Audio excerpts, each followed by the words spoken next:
C'est-à-dire, je sais ce que Dieu a dit. Je sais qu'il a dit ci, il n'a pas dit ça, donc je résiste. Je résiste à la pression du monde. Je résiste à ce que les gens me disent. Les gens me disent qu'aujourd'hui, pour se marier, il faut d'abord être avec un homme. Il faut d'abord voilà, avoir des relations avec un homme qui me connaisse d'abord, que je vive avec lui sans être mariée. Non, non, non. C'est pas ce que Dieu a dit. Je résiste. Je résiste et je sais que je me marie. On a dit que pour avoir des enfants, je me rappelle quand je cherchais encore un enfant, quelqu'un de l'église m'a dit, une maman de l'église m'a dit, ah mais moi j'ai mon beau-frère, il vit dans un village, il donne, tu vois, il fait des petits trucs, il donne des choses, si tu bois ça, tu auras des enfants. Il y a beaucoup de témoignages, c'est rien de bizarre, hein? Il va juste te faire des petits trucs et il va te donner, tu vas boire et tu vas voir que tu auras des enfants. J'ai dit non. Pourtant, en ce temps-là, j'étais pas encore aussi, je ne connaissais pas autant de choses qu'aujourd'hui, mais j'avais dit non, je ne peux pas faire ça. Si Dieu veut me donner des enfants, il m'en donnera. Si il pense qu'il ne va pas m'en donner. Dans le monde d'aujourd'hui, quand on veut faire des exploits, quand on veut faire des grandes choses, on doit sortir de l'ordinaire. On doit sortir de ce qu'on a l'habitude de faire tous les jours. On doit sortir de notre confort. Comme on le dit souvent, il faut sortir de sa zone de confort.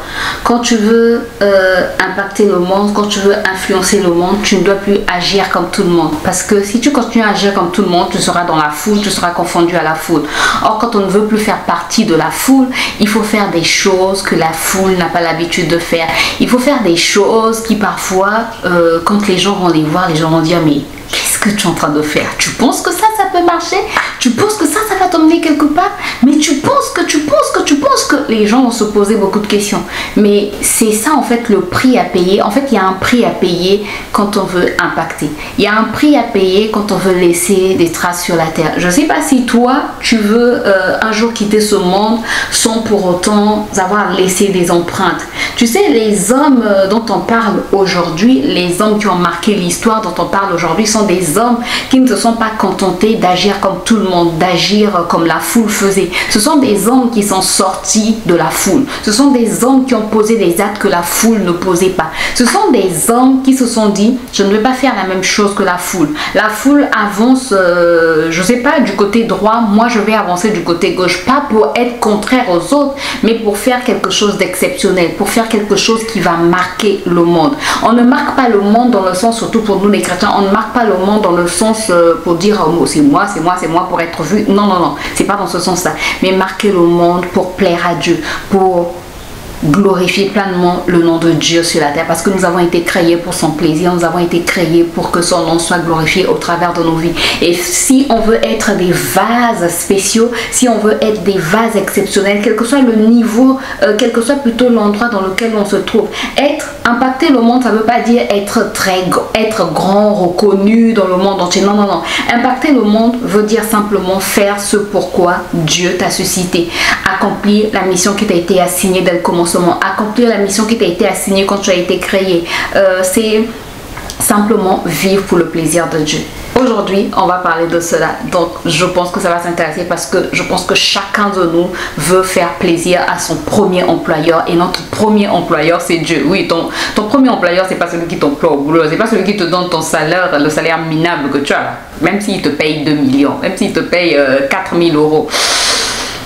Ça ne vaut pas la vie que tu as. Donc, ton véritable employeur, il t'a envoyé sur la terre avec une mission. Et il faut qu'on puisse accomplir cette mission. Donc, je pense que cette vidéo va te faire du bien. Sans plus tarder, on passe au vif du sujet. Alors aujourd'hui, j'aimerais qu'on lise un passage qui se trouve dans Daniel 11:32 qui dit « Mais ceux du peuple qui connaîtront leur Dieu agiront avec fermeté. » Mais ceux du peuple qui connaîtront leur Dieu agiront avec fermeté. Sincèrement, ça me fait plaisir de fouiller la Bible et de voir des choses extraordinaires. Voilà, des choses comme, tu vois, des choses qu'on trouve dans des romans. Je me dis, mais la Bible, c'est un véritable roman. En fait, quand tu fouilles réellement, c'est pas quand tu fouilles, c'est pas quand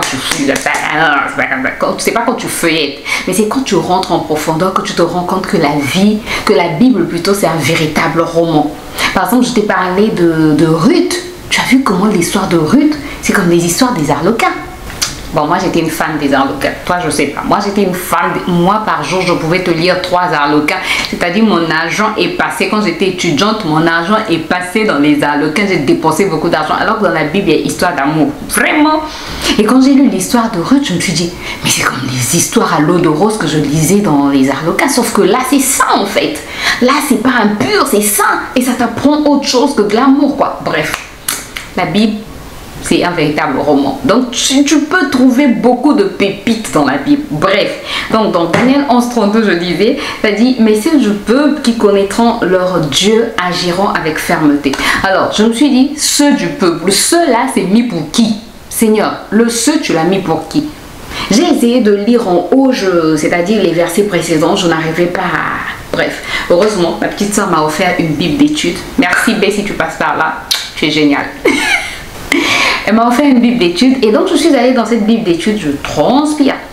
Et donc je suis allée dans cette Bible d'études pour voir ceux étaient mis pour qui. Et bref, je me suis rendu compte que ceux avaient été mis pour une certaine catégorie de personnes qu'on appelait les Maccabées. Est-ce que tu connais les Maccabées? Tu vois, est-ce que tu connais les Maccabées? Ça veut dire que tu lis pas la Bible. Faut lire la Bible. Hey! Non, sincèrement, lis la Bible et tu vas découvrir des secrets. Bref, les Maccabées. Les Maccabées, en fait, c'était une poignée de personnes. Ce sont vraiment un groupuscule de personnes qui s'étaient révoltées contre le roi Antioche IV d'Épiphane, qui va interdire la pratique de la loi juive. Donc, il va interdire la pratique de la loi juive, il va imposer la culture grecque aux Juifs et il va profaner le temple de Jérusalem en y installant des idoles. Tu vois, donc tu as un roi étranger qui va venir en fait pour dire non, vous n'allez plus prier, vous n'allez plus faire ci. Imagine que toi tu es chrétien et un roi qui vient te dire non, tu ne fais plus, si tu ne vas plus à l'église, tu ne peux plus prier chez toi, vous devez maintenant prier des idoles, vous devez... Bref, donc ce roi-là, Antioche IV Épiphane, c'est ce qu'il était venu faire.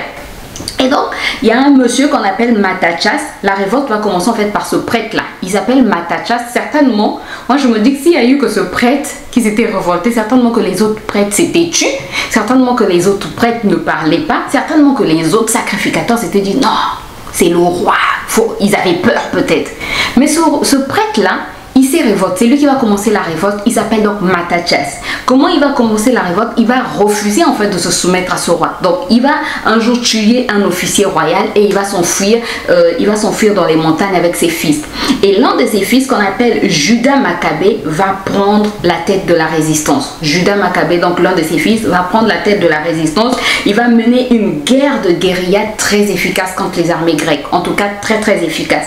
Alors je vais te citer quelques actions du fils de Mattathias, de ce prêtre Mattathias, donc les exploits de Judas Maccabée. Ça c'est mon téléphone. Les grandes actions de Judas Maccabée. La première chose qu'il va faire, c'est qu'il va purifier et reconstruire le temple de Jérusalem en 164, je pense, avant Jésus-Christ. Il va donner, et c'est ce qui va donner naissance à la fête juive de Hanouka. Est-ce que tu as déjà entendu parler de la fête de Hanouka? Moi j'avais déjà entendu parler de cette fête, mais je ne savais pas en quoi elle consistait. Et attends, parce qu'ici on fait des recherches et comme ça te permet de connaître certaines choses. Hier j'étais en train de regarder quelque chose sur les réseaux et il y a eu quelqu'un qui a dit Shekinah là c'est quoi? Shekinah c'est quoi? Et une autre personne dans les commentaires dit mais la Shekinah c'est la gloire de Dieu en hébreu. La personne dit moi j'ai jamais vu ça dans la Bible. Et un autre commentaire dit mais tu lis quelle Bible? Est-ce que tu lis la Bible en hébreu ou tu lis la Bible en français? Si tu lis la Bible en français, ça veut dire que tu ne peux pas trouver le mot Shekinah. Et la personne a insisté, a continué à insister, non Shekinah là, les nouveaux mots là, moi je suis pas d'accord, ça sort d'où, c'est un mot bizarre. L'ignorance est un danger que tout homme doit éviter. Ça, c'est quelque chose que j'ai appris à l'école primaire. Comme ton passeur, c'était un poème, une poésie comme on les appelle maintenant. Et on disait, l'ignorance est un danger que tout homme doit éviter. Et la Bible dit, mon peuple périt par manque de connaissance. C'est tout ça là. Donc, moi j'ai entendu parler de la fête de Hanouka parce que j'ai vu un homme de Dieu qui avait fait quelque chose et il parlait de Hanouka et j'ai même pas cherché à savoir en fait ce que ça voulait dire. Bref, et quand j'ai retrouvé ce mot, je me suis dit c'est le moment de chercher ce que veut dire Hanouka. Alors Hanouka, origine, attends. Hanouka signifie littéralement dédicace ou inauguration. C'est une fête juive qui célèbre la reconsécration du temple de Jérusalem après sa profanation par les Grecs sous Antiochus IV Épiphane. Voilà. Donc l'événement est lié à la révolte des Maccabées et il y a quelque chose qui s'est passé lors de la consécration, de la reconsécration du temple pendant la fête d'Hanouka. Et il y a eu un miracle pendant la fête de Hanouka, donc quand ils ont purifié et reconsacré le temple. En fait, lors de la purification du temple, les prêtres n'auraient trouvé qu'un seul flacon d'huile pure pour allumer le chandelier à cette branche. Cet unique flacon suffisant seulement pour un seul jour. Mais ce flacon aurait miraculeusement duré 8 jours, le temps de produire de l'huile nouvelle. Donc tu imagines, il n'avait qu'un seul flacon pour purifier l'huile. Et normalement ce flacon c'était seulement pour une seule journée. Mais ce flacon a miraculeusement duré 8 jours, le temps qu'on fabrique une nouvelle huile. Voilà le miracle de Hanouka. Donc la durée de cette fête était de 8 jours, généralement en décembre. Chaque soir, on allumait une bougie sur un chandelier spécial. Et c'est une fête joyeuse, marquée par des prières, des chants. La signification, c'est la victoire de la lumière sur les ténèbres, la résistance spirituelle du peuple de Dieu face à l'assimilation culturelle, la consécration et fidélité à Dieu. Bref, ça c'était juste un résumé pour te parler de la fête de Hanouka, pour te dire que quand tu ne comprends pas un mot, cherche la signification. Parfois c'est pas mystique, parfois c'est juste que comme la Bible, l'Ancien Testament a été écrit en hébreu, donc parfois c'est un mot hébreu, ou le Nouveau Testament a été écrit en grec, donc parfois c'est un mot grec, bref. Donc n'hésite pas à chercher la signification pour savoir ce que ça veut réellement dire, pour ne pas mourir ignorant. Voilà. Donc, les grandes actions de ce Judas Maccabée, on revient sur notre thème. Les grandes actions de ce Judas Maccabée, la première chose, il va purifier et reconsacrer le temple et il va remporter plusieurs victoires malgré l'infériorité numérique de ses troupes plutôt. Tu te rends compte, il va remporter, c'était juste une minorité. Comme je te l'ai dit, certainement certains prêtres avaient peur, certainement que certains prêtres s'étaient dit, ah c'est le roi grec, c'est lui qui domine en ce moment, lui il a plusieurs troupes, il a des armées grandes, fortes, bref, nous on n'a rien, qu'est-ce qu'on peut faire? Mais lui en fait, lui et son père qui était à la tête de la révolte et tous les autres en fait, ils se sont dit, non, on ne va pas rester coincé, on ne va pas accepter que le temple soit profané, on ne va pas accepter que notre Dieu soit profané, non soit insulté, nous ça on n'accepte pas. Voilà. Et donc avec une minorité, il a pu remporter plusieurs victoires et il défend avec force la foi juive. Il a défendu sa foi, ils se sont défendus, ils ont dit c'est notre foi, c'est notre culture, ça on ne laisse pas passer. Alors donc, le passage dit, mais ceux du peuple qui connaîtront leur Dieu agiront avec fermeté. Alors, je me suis demandé encore, que veut dire, quel est le sens de connaître? Quel est le mot hébreu qui a été utilisé pour le mot connaître en français? Comme le français, on sait qu'il est assez limité. Quel est le mot en fait qui a été utilisé pour connaître et qu'est-ce qu'il veut réellement en fait dire? Donc, dans mes recherches, je me suis rendu compte que le mot connaître vient de l'hébreu makirim. Je vais te mettre tous les mots bizarres, tu vois, les mots qui ne sont pas en français, je vais te les mettre là, comme ça tu vas comprendre. Le mot makirim qui signifie ici avoir une relation intime avec ou avoir une connaissance profonde de Dieu. Avoir une connaissance profonde de Dieu.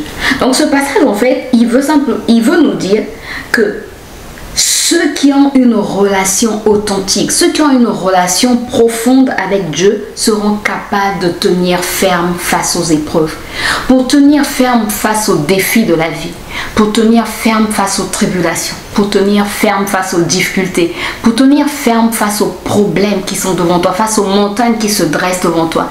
Il faut apprendre à connaître Dieu. Il faut avoir une connaissance profonde. Il faut avoir une véritable relation avec Dieu. Il faut avoir une relation approfondie. Pas nos relations superficielles. Pas nos relations qui se limitent à merci pour le souffle de vie. Amen, amen. Ou encore, merci Seigneur pour le souffle de vie. Je te recommande cette journée. Sois avec moi, protège-moi au nom de Jésus. Amen, amen. Il y avait un pasteur qui disait souvent, Dieu n'est pas un réparateur de vélo. Dieu n'est pas un réparateur de vélo. Parce qu'on va souvent vers Dieu, soit pour dire merci le matin, soit pour dire le soir, Seigneur, protège-nous. Vraiment, protège-nous, que Dieu nous garde. Soit encore, quand tout va mal, là on vient, là c'est maintenant prière. Là c'est, au nom de Jésus, tous les sorciers, je coupe les liens, je coupe. J'ai même vu des gens avec des machettes, je coupe. à faire de la boxe dans les églises. On voit beaucoup de choses sur les réseaux. Hein. Oui, oui, oui, c'est ça. Malheureusement. Mais la Bible dit, ceux qui tiennent face aux défis, ceux qui tiennent face aux difficultés, ceux qui sont résistants face aux obstacles, face aux montagnes, ceux qui sont là à défier, à résister au diable, ce sont ceux qui ont une connaissance profonde de Dieu. Ce sont ceux qui ont une relation authentique avec Dieu. Ce sont ceux qui ont une communion intime avec Dieu. C'est comme en fait, le mot utilisé désigne aussi la connaissance d'un homme et d'une femme. Quand on dit que l'homme connut sa femme, ça veut dire que c'est vraiment une relation. Tu sais, quand on dit connaître sa femme, ça veut dire que vous devenez un.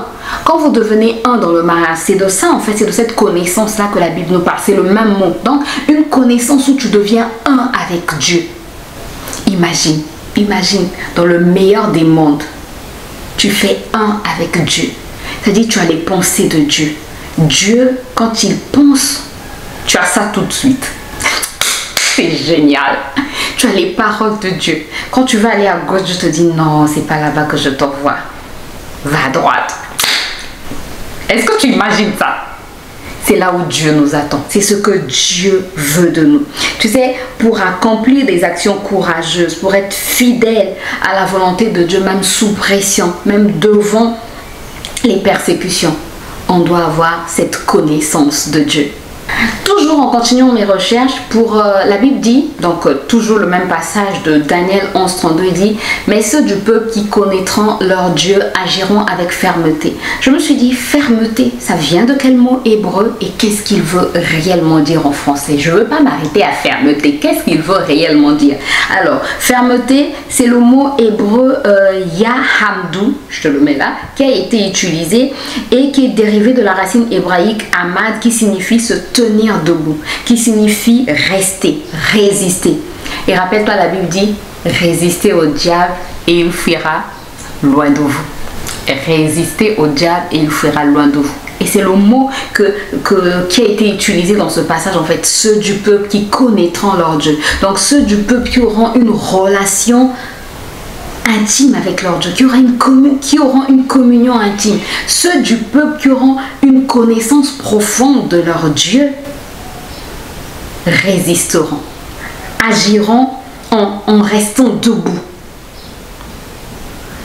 Dans ce passage, en fait, le mot fermeté, ce mot implique une fermeté spirituelle, mais une fermeté morale aussi.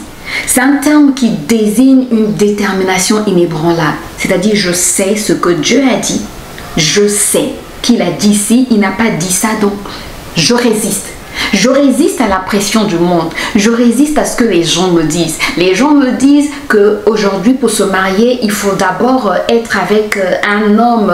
Il faut d'abord avoir des relations avec un homme qui me connaisse d'abord, que je vive avec lui sans être marié. Non, non, non. C'est pas ce que Dieu a dit. Je résiste. Je résiste et je sais que je me marie.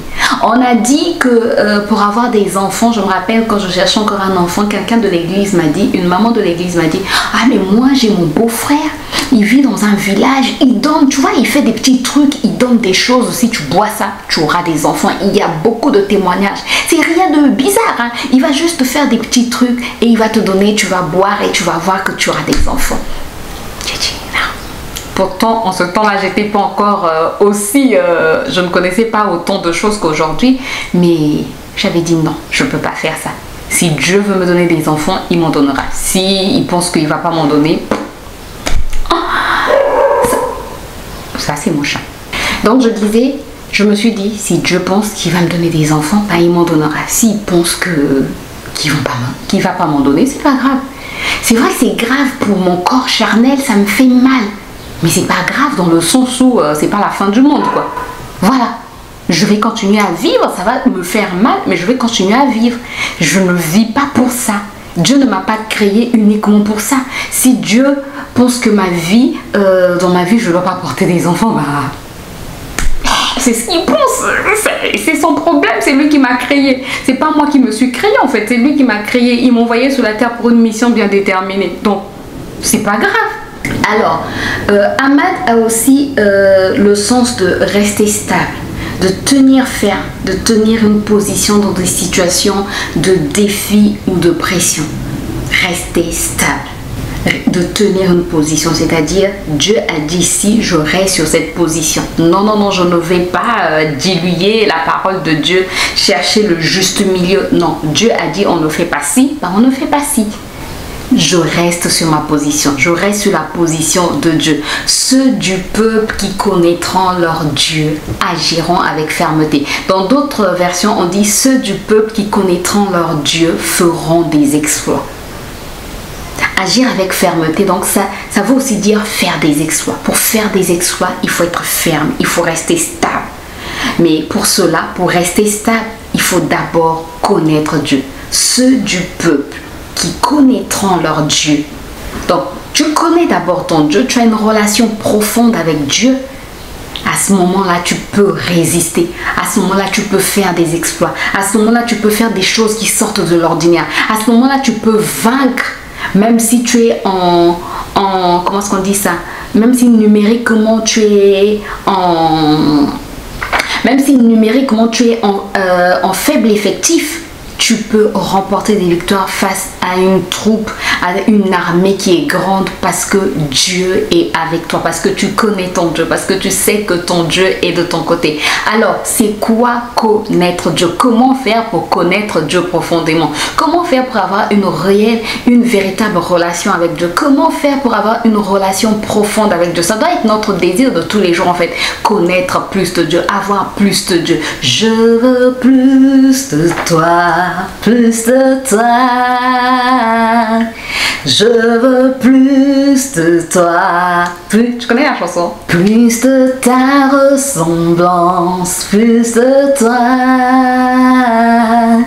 plus de discernement de tes voies, de ta volonté, Seigneur, plus de toi. Oui, plus de toi, Seigneur, plus de toi, plus de ta ressemblance, plus de toi, plus de discernement de ta voix, de ta volonté, Seigneur, plus de toi. On doit rechercher plus de Dieu, en nous plus de Dieu. Alors, comment entretenir une véritable relation avec Dieu? Comment avoir une relation profonde, une relation authentique avec Dieu? La première chose, c'est connaître Dieu. On doit apprendre à connaître personnellement Dieu par la foi. La Bible dit: mais à tous ceux qui l'ont reçu, à ceux qui croient en son nom, il a donné le pouvoir de devenir enfant de Dieu. C'est dans Jean 1, 12. On ne croit pas juste que Dieu existe, mais on l'accepte. On lui ouvre notre cœur, on lui parle. C'est comme en fait, quand tu veux plus connaître ton mari ou ta femme, qu'est-ce que tu fais? Tu passes plus de temps, tu l'acceptes déjà. Tu acceptes d'être marié à un tel, tu acceptes d'être ou encore quand un fils veut mieux connaître son père, qu'est-ce qu'il fait? On accepte déjà que c'est mon père. La première chose, c'est d'abord accepter que c'est ton père. Il faut que tu acceptes d'abord. Parce que si tu n'acceptes pas que c'est ton père, tu ne vas pas le considérer comme étant ton père. Donc, il faut d'abord que tu l'acceptes. Et la deuxième chose à faire, quand tu as fini d'accepter, c'est de passer du temps avec la personne que tu as acceptée. Pour établir une relation, il faut que vous puissiez passer du temps. Pour avoir une relation, il faut en fait que nous puissions avoir une relation quotidienne avec Dieu. Il y a des gens qui prient dimanche, ils vont le prier dimanche prochain. Il y a des gens qui lisent la Bible dimanche, qui vont relire dimanche prochain. Non, non. Quel que soit le nombre de fois que tu pries, tu peux prier matin, midi, soir. Mais si tu ne lis pas la parole, parce que prier, et puis il y a prier, hein. Tu peux prier, tu parles, prier c'est un dialogue. Toi tu parles, tu laisses même pas Dieu te parler. Et Dieu te parle, premièrement, comment Dieu te parle? Dieu te parle au travers de sa parole. Mais si tu ne lis pas la parole, comment tu vas connaître cette personne-là? Comment tu vas connaître Dieu si tu ne lis pas, si tu ne le découvres pas, si tu ne cherches pas à le connaître? Et si tu ne le découvres, si tu ne passes pas du temps avec lui? Donc connaître Dieu, c'est pas seulement prier, c'est vrai, prier c'est bien. Mais c'est aussi lire la parole, méditer la parole de Dieu, méditer la parole de Dieu, méditer la parole. C'est en méditant la parole de Dieu qu'on arrive à connaître Dieu. Mon peuple périt par manque de connaissance. Mon peuple périt par manque de connaissance. Et Satan joue souvent avec ça. Satan veut nous montrer, veut nous, comment dire ça? Satan veut qu'on pense que la Bible est ennuyeuse, que la parole de Dieu est ennuyeuse. Est-ce que ce que Dieu dit peut être ennuyeux? C'est ennuyeux parce qu'on est aveuglé, parce qu'on n'arrive pas à comprendre. Mais quand tu demandes au Saint-Esprit de t'aider à comprendre la parole, quand tu commences à lire, quand tu commences à... C'est même comment, passionnant, c'est même ça en fait. C'est passionnant quand tu vas voir tel mot en hébreu. Ah, tel mot voulait dire ceci. Après, dans la culture hébraïque, ça voulait dire quoi? Bref, et quand tu le transposes maintenant, dans la langue française, ah, d'accord, ça voulait dire ceci. C'est tellement passionnant, c'est là où Dieu nous attend. Et quand on dit prier, les gens pensent que prier c'est toujours demander. Chez nous on dit souvent pesanga, kabelanga, sombelanga, pesanga, sombelanga, kabelanga, un truc de ce genre. Les gens dans la prière ils aiment soit demander, soit se battre avec des esprits. Au nom de Jésus, au nom de Jésus. Non, prier. C'est pas seulement ça. Prier, c'est aussi demander le cœur de Dieu. Demander à avoir le cœur de Dieu. Prier, c'est aussi adorer Dieu. Adorer Dieu, c'est dire ce qu'il est. Il est grand, il est majestueux, il est revêtu de gloire, il est tout puissant. C'est le créateur du ciel et de la terre et de tout ce qui existe. C'est ton créateur. Et quelle beauté, quelle intelligence, Seigneur, quelle sagesse. Bref, tu es là en train de magnifier Dieu, de l'aimer pour ce qu'il est. Tu peux le louer. Donc, prier ne veut pas seulement dire demander. Hein, on ne va pas seulement vers Dieu pour demander. Ce n'est pas un réparateur de vélo ou de voiture. Ou ce n'est pas seulement un médecin qui guérit. Il guérit encore.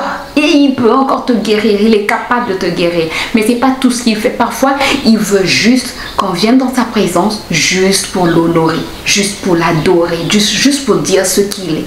Ça nous permet de connaître un peu plus Dieu. Ça nous permet de passer du temps avec Dieu. Ça nous permet en fait d'inviter Dieu. La Bible dit Dieu siège au milieu de la louange de son peuple. Il siège au milieu de la louange, pas au milieu de l'intercession, pas au milieu des combats spirituels, au milieu de la louange. Donc quand tu loues Dieu, Dieu vient siéger. Il vient. Et quand il vient, tu penses que quand il vient, il va venir les mains vides. Toi aussi.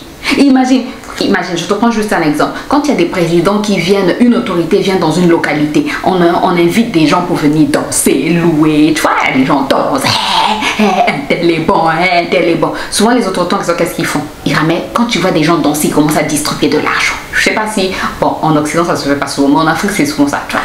On distribue de l'argent aux gens qui dansent. Donc c'est comme toi, quand tu te mets à louer Dieu, Dieu quand il arrive, il est tellement content. Et il te donne ce que tu n'as pas demandé.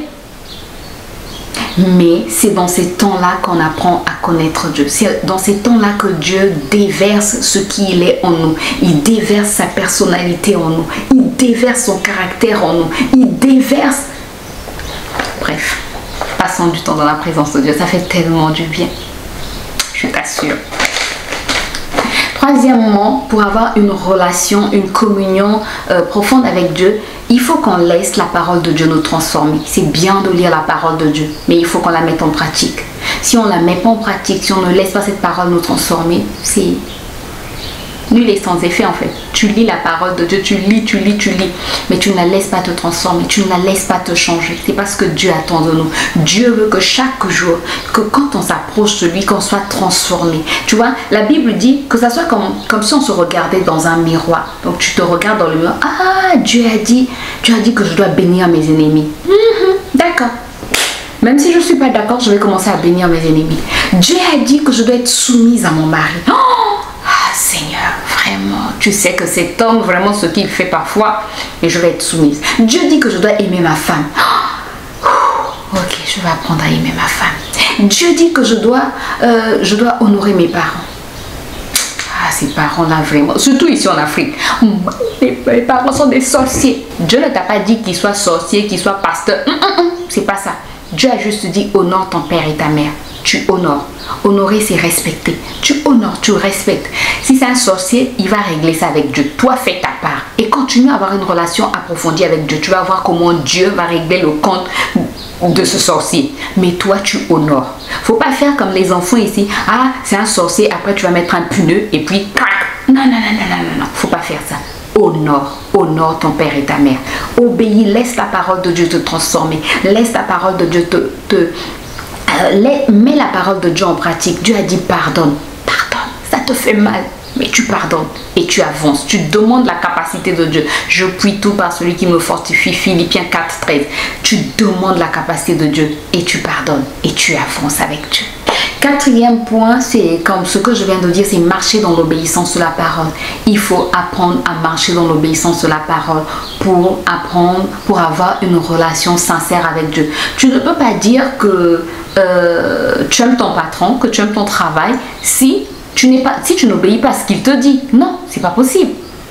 Pour que ton patron puisse savoir que tu aimes ton travail, que tu l'aimes, que tu l'apprécies, il faut que tu puisses obéir à ce qu'il te dit, aux règles qu'il te donne. C'est la même chose avec Dieu. Il faut qu'on apprenne à obéir à sa parole. Comme ce que j'ai dit tantôt, je puis tout par celui qui me fortifie. Nous le pouvons par la grâce de Dieu, par la capacité de Dieu. Et le dernier point que j'aimerais développer, c'est dire aimer la parole de Dieu même quand elle dérange. Tu sais, parfois ce que Dieu dit peut te déranger parce que tu n'es pas dans ça, parce que tu sais, je te prends un exemple par exemple. Bon, tu as compris. Je te prends un exemple.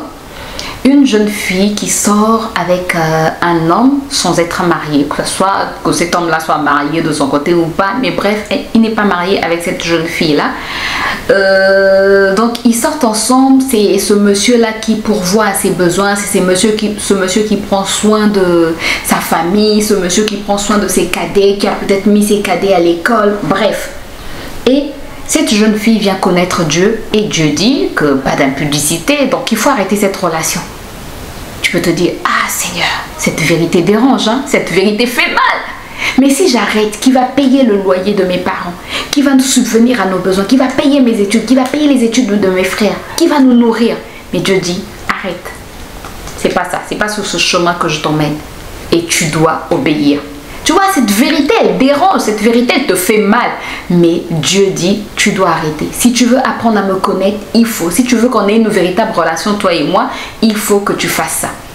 Ça va te déranger, ça va te faire mal. Mais si tu veux avoir une relation intime avec Dieu, si tu veux être un avec Dieu, tu dois obéir à cette parole.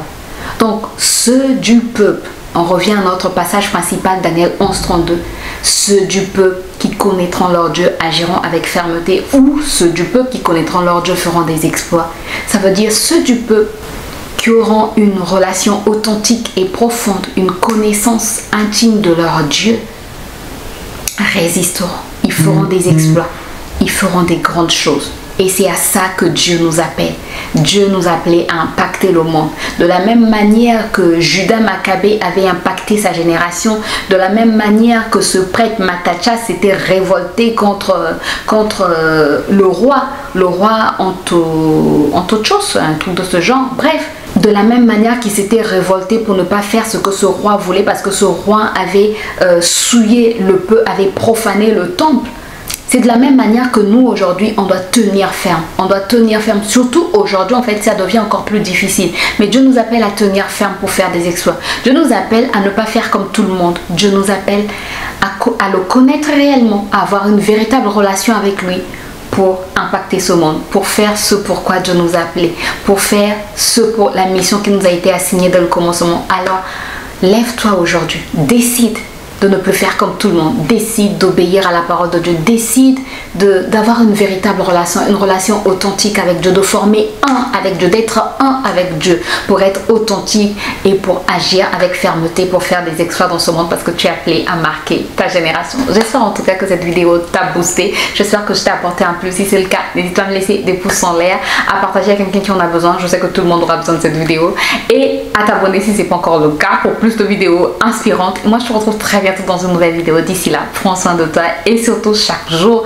apprends à connaître Dieu, ton Père. C'est ton Père, c'est ton ami, c'est ton mari, c'est ton futur époux, c'est ton époux. Bref, tu es l'épouse, tu es l'ami, donc cherche à le connaître sérieusement pour faire des exploits avec lui. Que Dieu te bénisse, on se retrouve très bientôt dans une nouvelle vidéo. D'ici là, prends soin de toi et porte-toi bien. Bye bye.